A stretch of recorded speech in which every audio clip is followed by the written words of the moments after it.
Mayroon na mga kapatid, liway abas di para sa News 5 Bisaya.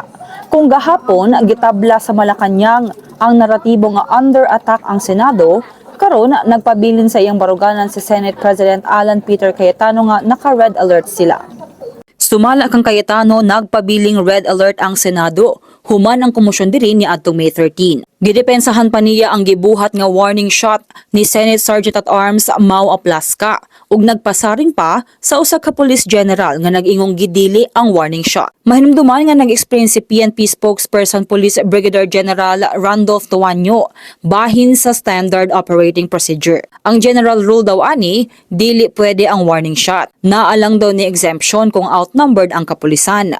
Ikaduha, kung overpowered, ug katulo kung delikado ang kinabuhi sa pulis. Pero ang hangyo ni Cayetano, maghinay ang law enforcers sa ilang mga statement. Sa karon, nanaa na sa Philippine National Police ang CCTV footages sa sulod o gawas sa Senado.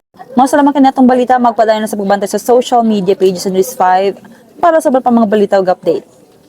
Amping tang tanan.